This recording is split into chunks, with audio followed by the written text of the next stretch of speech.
अच्छा हमको जो है प्रोबेबिलिटी स्टार्ट करना है। प्रोबेबिलिटी आप ऑलरेडी 7th स्टैंडर्ड से पढ़ते आ रहे हैं,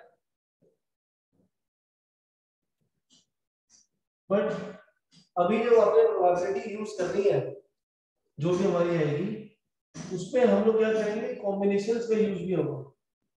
आपने कॉम्बिनेशन एंड कॉम्बिनेशंस कर रखा है तो अब क्या होगा, आपका कॉम्बिनेशन का भी यूज होगा परम्यूटेशन में। कैसे होगा हम देखेंगे अभी। प्रोबेबिलिटी का अभी तक जो हमने पढ़ा हुआ है बेसिक फॉर्मूला वही चलेगा अभी यहाँ पे भी। Probability of any event which is equal to number of favorable outcomes upon total number of outcomes। Writing का थोड़ी गंदी आ रही है यार, फीवर हो गया तो बाकी विजिबल है ना सबको। वीकनेस बहुत है ना। Number of favourable outcome upon में टोटल नंबर ऑफ आउटकम, ये हमारी बेसिक प्रोबेबिलिटी रहती है।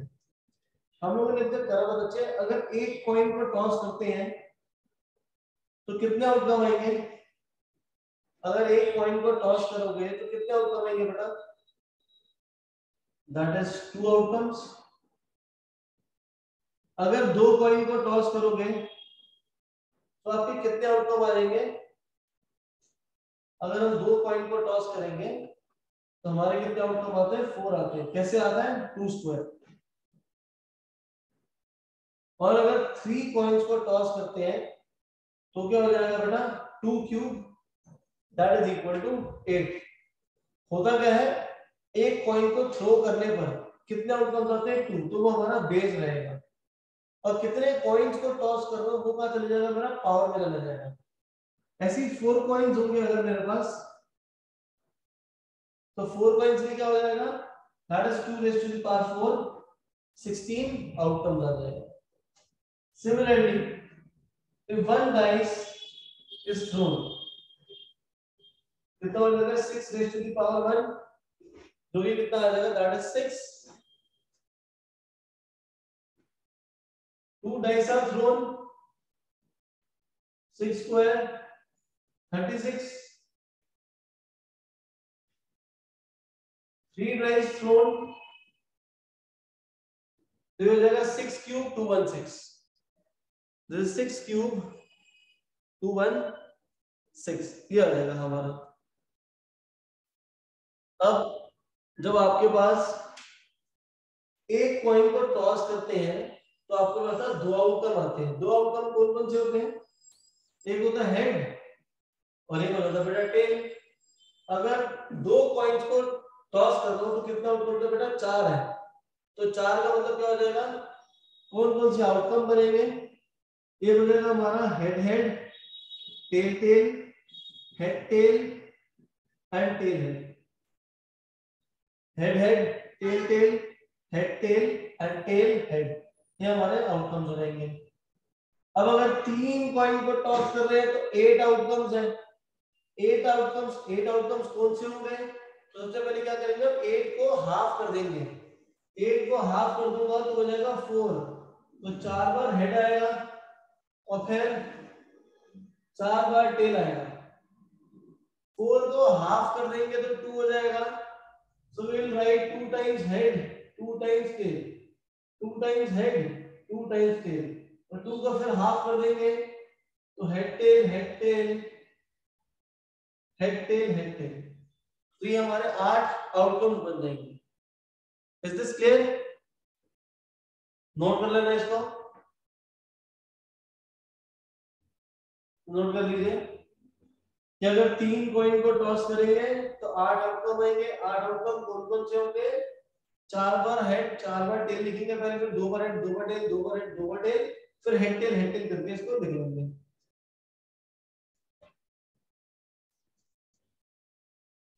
ऐसे ही अब अगर हमारे पास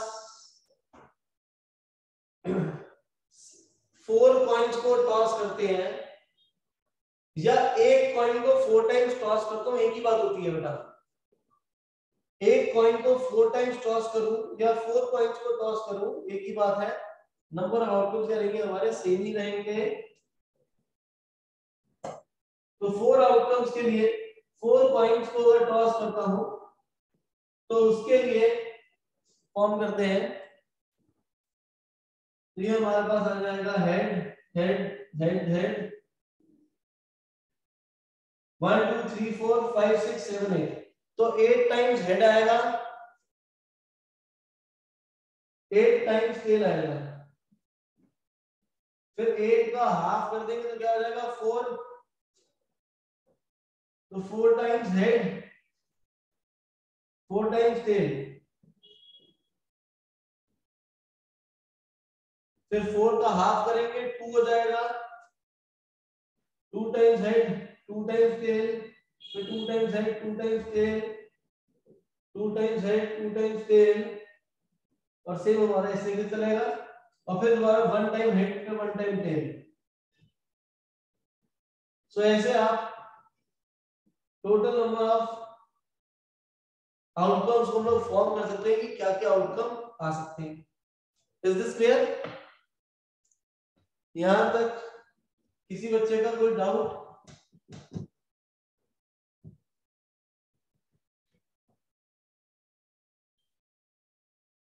एनी डाउट?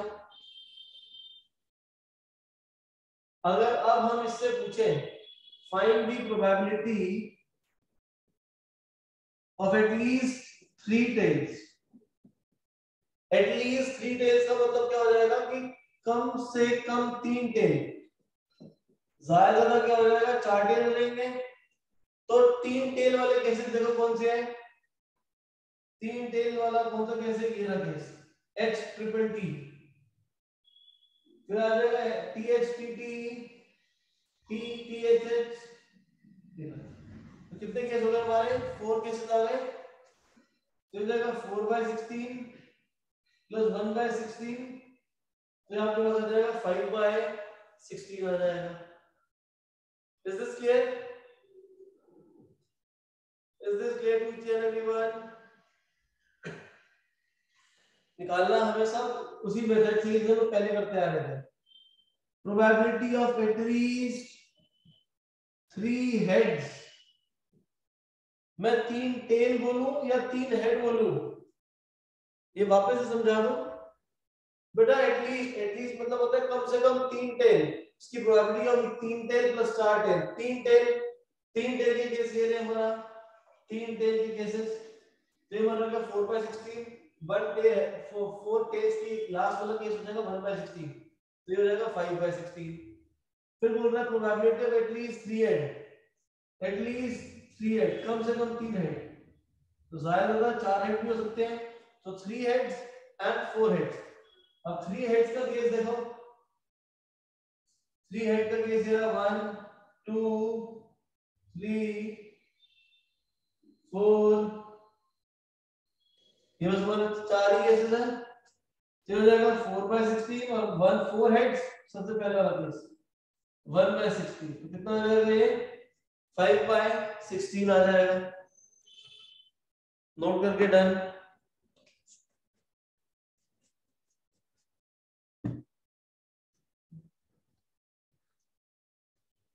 हो गया?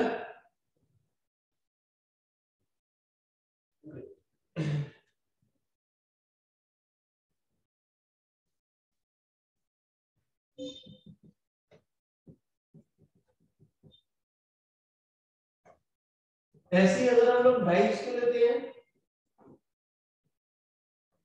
2 डाइस को फेंकेंगे तो कितने आउटकम आएंगे? अगर हम 2 डाइस को थ्रो करते हैं तो कितने आउटकम आएंगे? That will be 36। और कौन कौन से केसेस बनते हैं?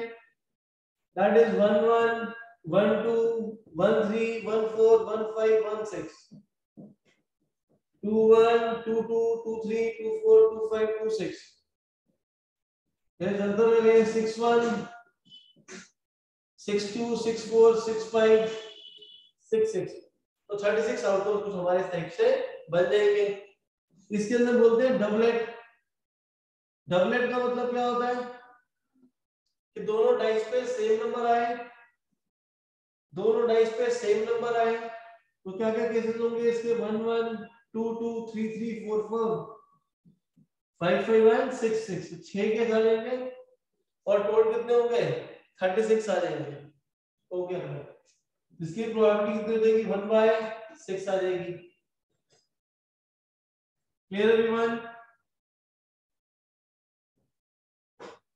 Next probability of multiple of 5 on first dice. कह रहा है पहले वाले पे मल्टीपल ऑफ 5 होना चाहिए तो कितने आउटकम आएंगे, कौन कौन से होंगे? बोल रहा है पहले वाले डाइस पे मल्टीपल ऑफ 5 होना चाहिए। देखिए हो जाएगा 5 1 5 2 5 3 5 4 5 5 एंड 5 6 6 केसेस हो गए। That is 6/36 1/6। अकाल कर रहा है सर 7/36 7 कैसे होगा? 5 का मल्टीपल 5 का मल्टीपल फर्स्ट डाइस पे होना चाहिए। ठीक है तो 6/36। अब एक्सरसाइज के एग्जांपल देखते हैं पहले। यहाँ पे एग्जांपल देखिए page number 384 example number 1 2 coins 1 rupee coin and 2 rupee coin are tossed. It does not matter कि 1 रुपए का कॉइन है 2 रुपए का है। क्या देखना है हमें कि हमारे पास दो कॉइन्स हैं। हमारे पास क्या है बच्चे? दो कॉइन्स हैं जिसको हम लोग टॉस कर रहे हैं। तो दो कॉइन्स को टॉस करेंगे तो टोटल नंबर ऑफ आउटकम्स 4 आ जाएंगे। तो सैंपल स्पेस हमने बनाना सीखा ही हुआ है। Example number 2 find the sample space associated with the experiment of rolling a pair of dice. Pair of dice का मतलब क्या होता है बेटा? पेयर ऑफ डाइस का क्या मतलब होगा?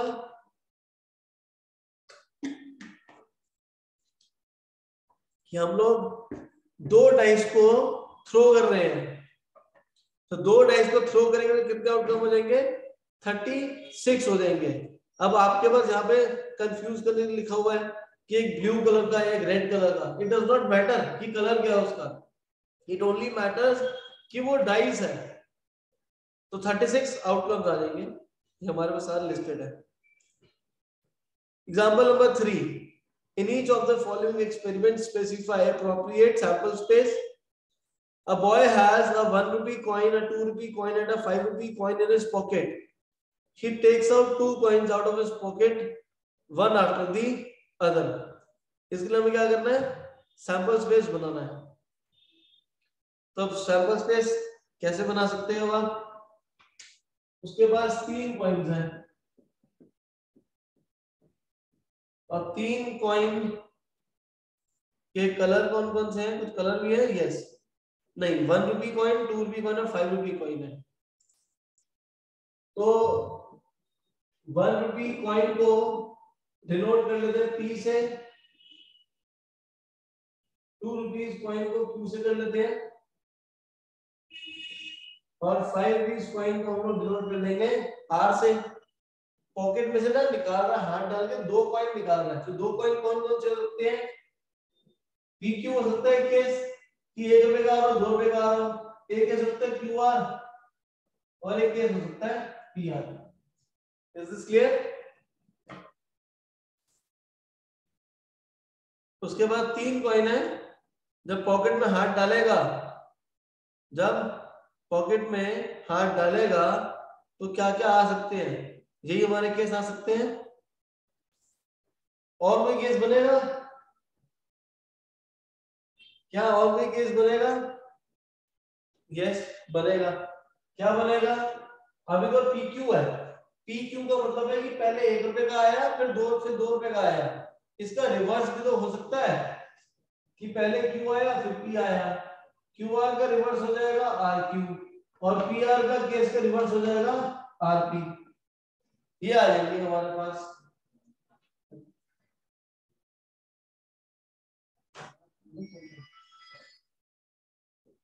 ठीक है बेटा, ये समझ आ गया सबको? क्योंकि हो सकता है पहले भी ये हो दूसरे में ये आया दूसरे में ये फिर ऐसा आया हो केस। ठीक है बच्चे?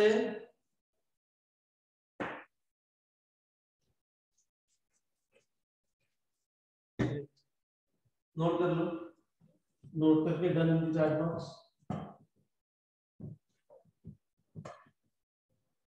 इसका सेकेंड एग्जांपल, सर उसमें बोला है कि दो कॉइन्स एक साथ निकाले हैं, ये देखो ऊपर क्या लिखा हुआ है, वन आफ्टर द अदर लिखा हुआ है, वन आफ्टर द अदर, पहले एक निकाला फिर उसके बाद दूसरा निकाला है, इसीलिए यहाँ पे हमने केसेस को क्या करा है, रिवर्स करा है।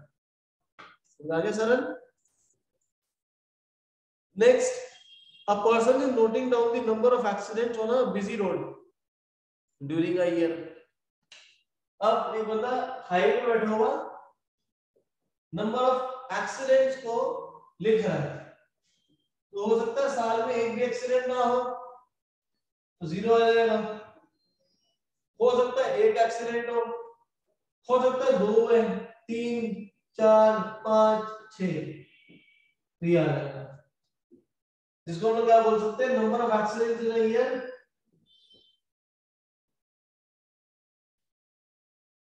तो किसके इक्वल हो जाएगा, सेट ऑफ होल नंबर पे, सेट ऑफ होल नंबर्स, ठीक है।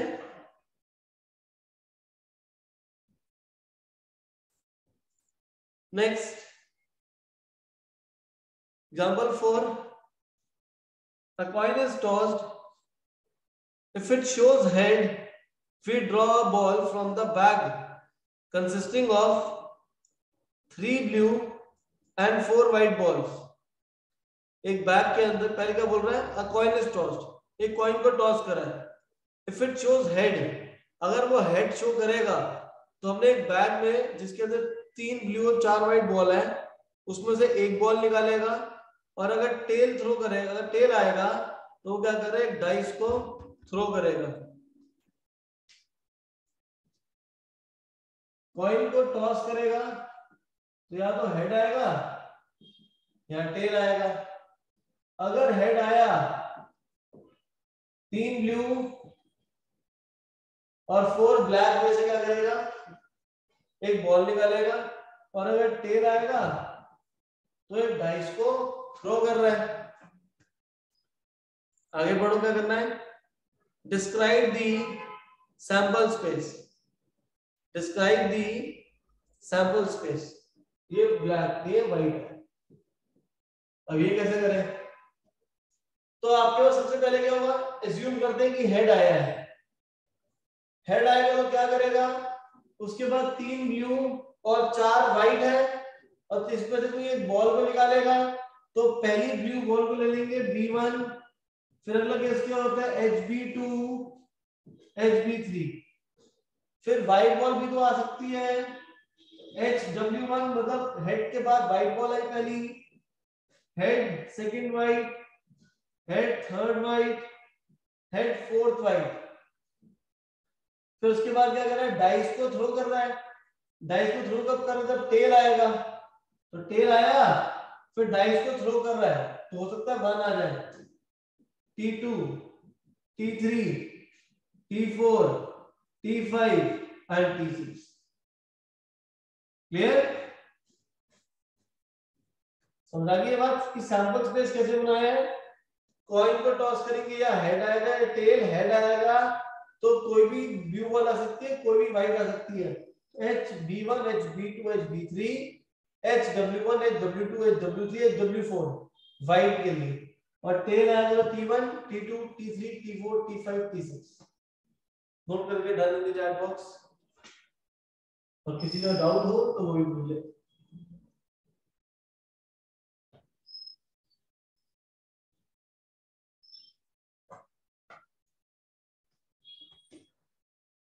डन, समझ आ गए सबके, युक्ति क्लियर बेटा, युक्ति महक राहुल अर्नब सुबह तस्लीम, बहुत ही इजी है, बट पहले हम लोग केसेस कम होते थे हमारे पास सैंपल स्पेस में, अब हमारे पास 11th में क्या होगा, जो नंबर ऑफ केसेस है वो इंक्रीज हो जाएंगे। Example 5, consider the experiment of in which a coin is tossed repeatedly until a head comes up। जब तक कि हेड नहीं आ जाता कॉइन को बार बार टॉस करते जा रहे हो। तो उसे अज्यूम करते हैं कि मैंने कॉइन को टॉस करा और पहली बारी में हेड आ गया, इसके बाद क्या हो जाएगा, एक्सपेरिमेंट खत्म हो गया।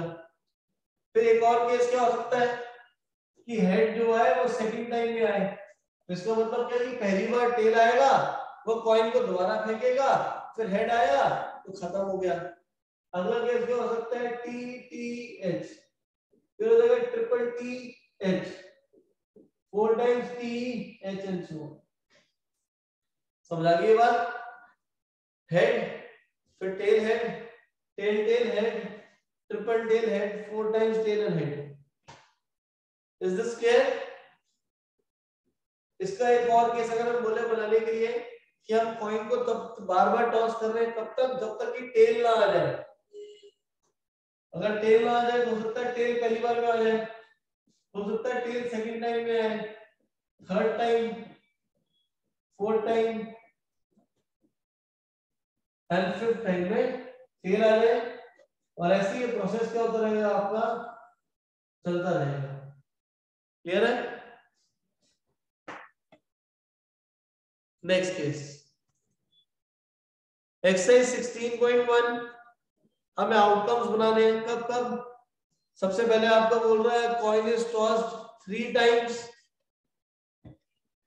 अ कॉइन इज टॉस्ड 3 टाइम्स, तो ये आपको आते ही बनाना हमने कर लिया था।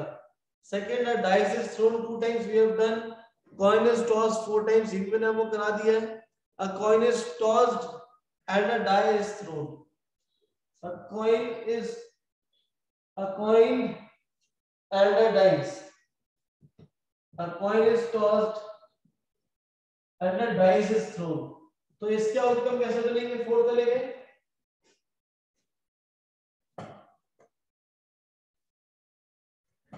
यहाँ पे कोई कंडीशन गिवन है कि हेड के बाद ऐसा कर रहे हैं, टेल के बाद ऐसा कर रहे हैं?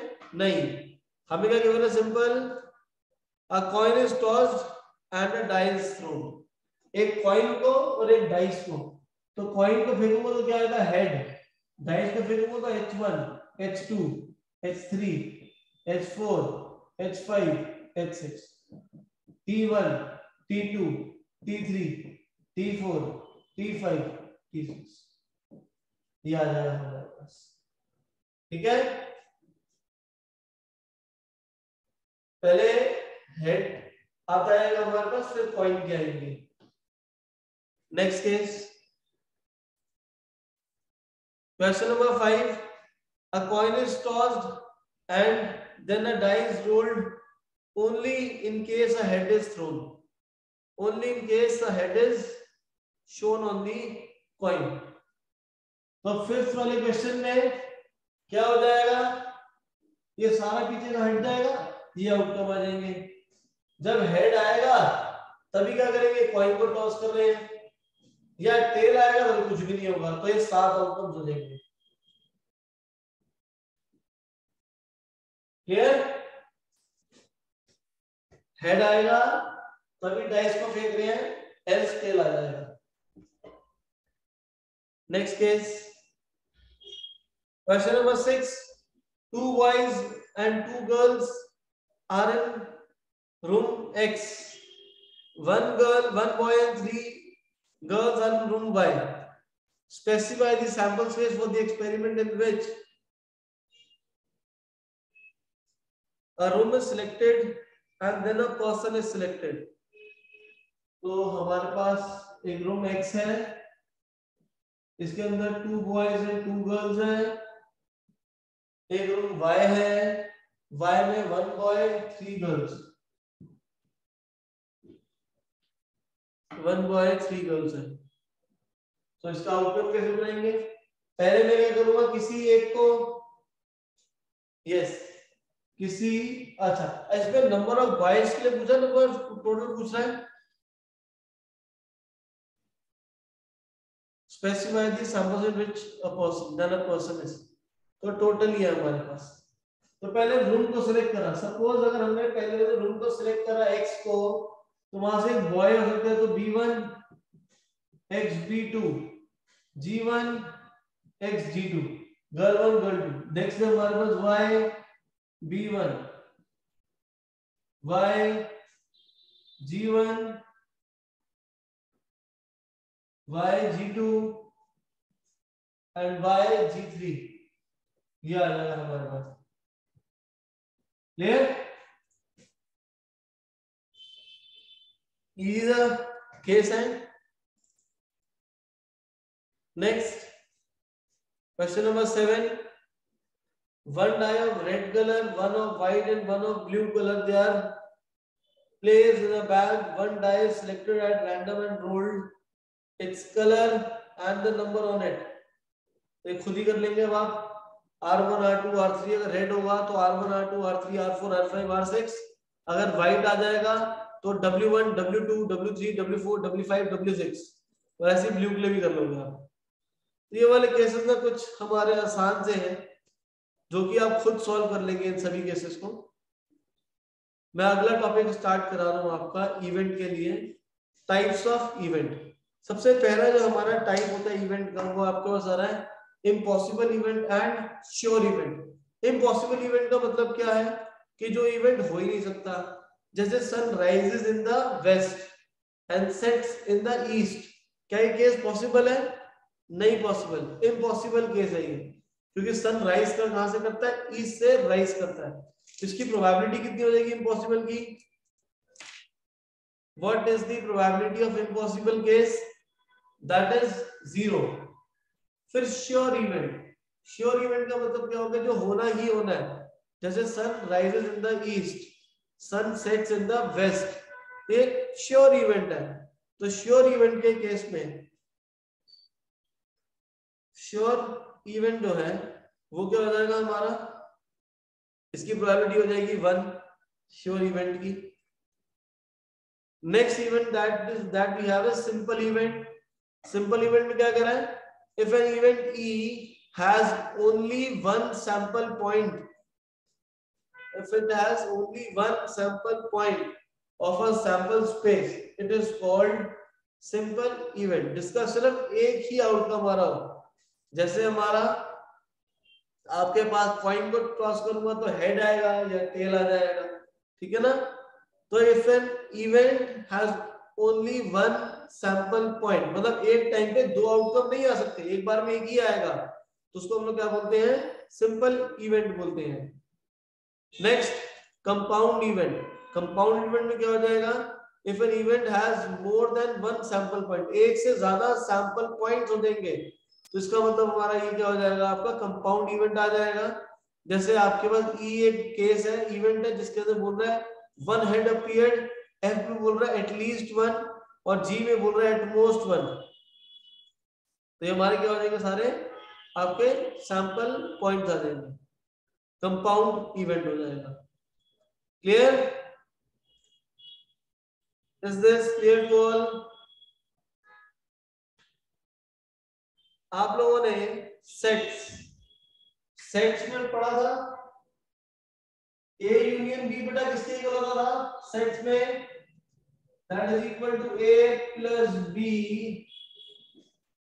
Minus A and B.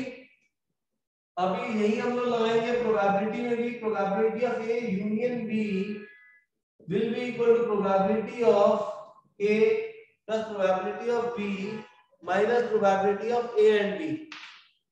Note कर लो इसको। A union B, A union B की प्रोबेबिलिटी क्या होगी? A plus B minus A and B, A plus B minus A and B। हम लोगों ने कॉम्प्लीमेंट्री इवेंट पढ़े थे। कॉम्प्लीमेंट्री इवेंट सेट्स में क्या होता था बेटा? सेट्स में होता था a dash is equal to universal minus a, that is equal to universal minus a। तो प्रोबेबिलिटी में लेकिन क्या हो जाएगा? a complement is equal to 1 minus probability of a। ये सेट्स में पढ़ा था, ये प्रोबेबिलिटी में हो जाएगा कि किसी भी इवेंट का नॉट या कॉम्प्लीमेंट किसके होगा? 1 minus probability of a, 1 minus probability of a।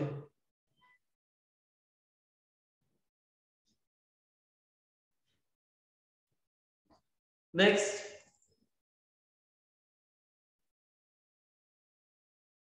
Complementary event we have done. फिर है ए और बी। ए और बी का मतलब क्या होगा? A union B. यहाँ पे इन्होंने बताया नहीं हुआ, बट हम लोगों ने यहाँ पे डायरेक्ट प्रोबेबिलिटी का फॉर्मूला बी लिख लिया है। Next third event A and B. A and B का मतलब क्या होता है? ए एंड बी का मतलब कि ए भी होना चाहिए, बी, दोनों का कॉमन लेंगे। ए एंड बी का मतलब क्या हो जाएगा? जो दोनों का कॉमन पार्ट हो जाएगा वो आ जाएगा, that is A and B. Next the event A but not B. Event A but not B, इसको हम लोग कैसे लिखते हैं? A and B not. A and B not हमारा किसके इक्वल होता था? A minus A and B. तो वही यहाँ पे प्रोबेबिलिटी में लग जाएगा आपका formula, probability of A and B not equal to probability of A minus probability of A and B. Clear? तो जो हमारे सेट्स में फॉर्मूला नंबर लगता था, तो नंबर की जगह क्या हो जाएगा? प्रोबेबिलिटी हो जाएगा। नंबर की जगह अब प्रोबेबिलिटी आ जाएगा।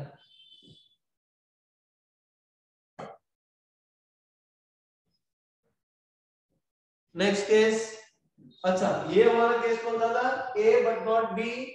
ऐसे ही आपका केस हो जाएगा probability of B but not A. B but not A, that is probability of B minus probability of B and A.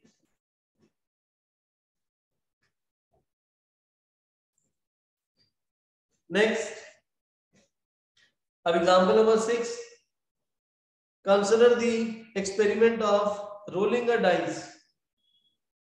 Experiment of rolling a dice, let A be the event of getting a prime number. Note down करिए इसको। Example number 6, A क्या है?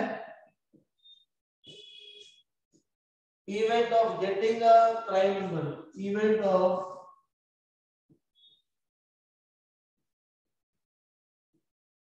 getting a prime number. B क्या है?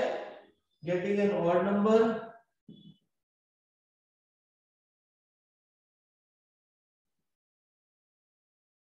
और C case क्या है हमारा? अच्छा C है ही नहीं। पहला A और B निकालना है हमें। Event of getting a prime number. Prime number कौन सा हो जाएगा? 2 3 5। ऑड नंबर हो जाएगा बेटा 1 3 5। पहला पार्ट क्या बोल रहा है आप लोगों को? फर्स्ट बोल रहा है ए और बी। ए और बी का मतलब क्या होगा? ए यूनियन बी, यही होगा। तो ए यूनियन बी ये लेंगे तो हो जाएगा 1 2 3 5। A union B. Second A and B. A and B मतलब दोनों का इंटरसेक्शन। दोनों का इंटरसेक्शन हो जाएगा बेटा 3,5। दोनों का जो इंटरसेक्शन है ये हमारे पास आ जाएगा 3,5। Next case A but not B। A but not B मतलब कि क्या हो जाएगा? ये A माइनस B। A में से A एंड B हटा दोगे। A है आपके पास 2 3 5 और A एंड B कितना है? 3 5। तो 2 3 5 में से 3 5 को रिमूव कर देंगे तो क्या आ जाएगा? हमारे पास सिर्फ 2 आ जाएगा। ठीक है? Is this clear everyone? Chat box. अगर मैं प्रोबेबिलिटी निकालने के लिए बोलता हूं A and B not E, तो क्या हो जाएगा? Probability of A minus probability of A and B। A की प्रोबेबिलिटी है हमें 3 आउटकम है और टोटल कितने थे? 6। A एंड B में दो है हमारे, फिर हो जाएगा आपका 2/6 दैट गेट 1/6 और आखिरी में तो एक ही आउटकम बचा था तो 1/6 दैट इज 1/6। ए और बी, यहाँ पे ए और बी निकाला था। ए और बी की प्रोबेबिलिटी क्या होती है?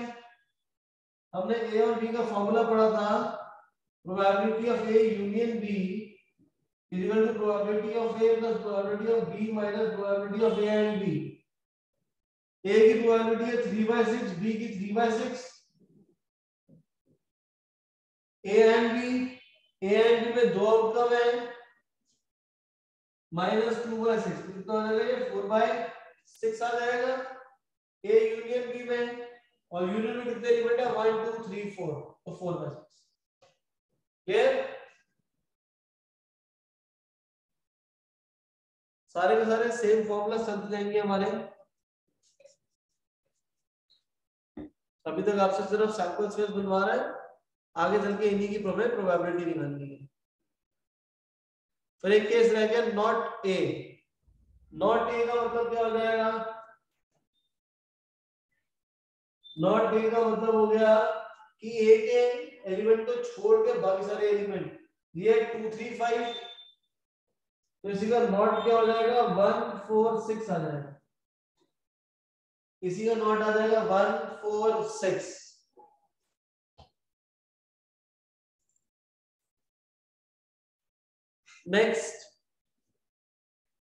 नेक्स्ट हमारे पास mutually exclusive event.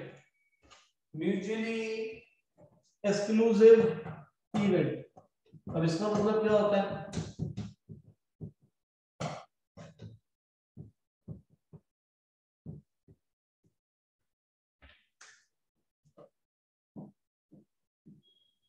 Mutually exclusive event. अब म्यूचुअली एक्सक्लूसिव के इवेंट का मतलब क्या है कि सपोज करो आपके पास दो सेट्स हैं और दोनों सेट के बीच में कुछ भी कॉमन नहीं है।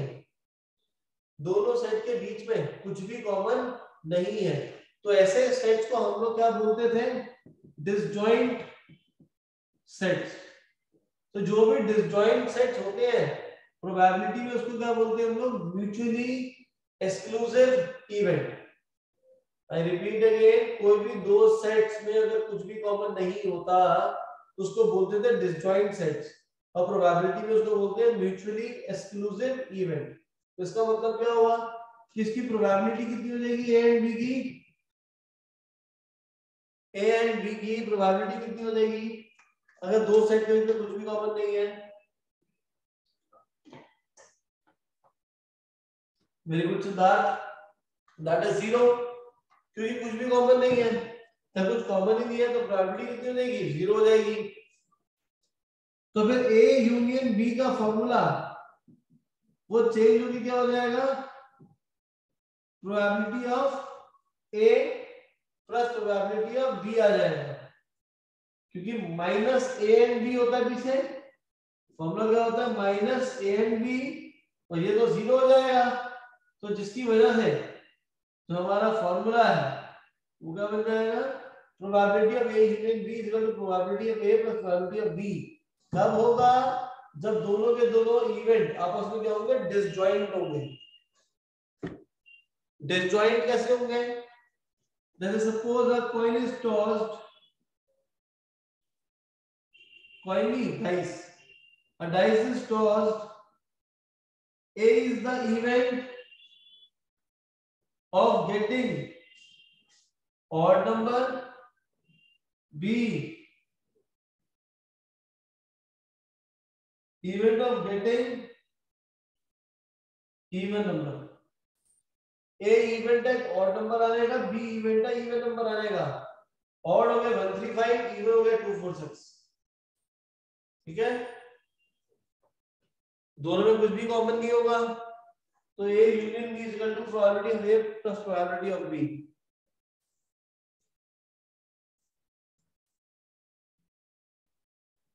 यहां तक क्लियर है सबको?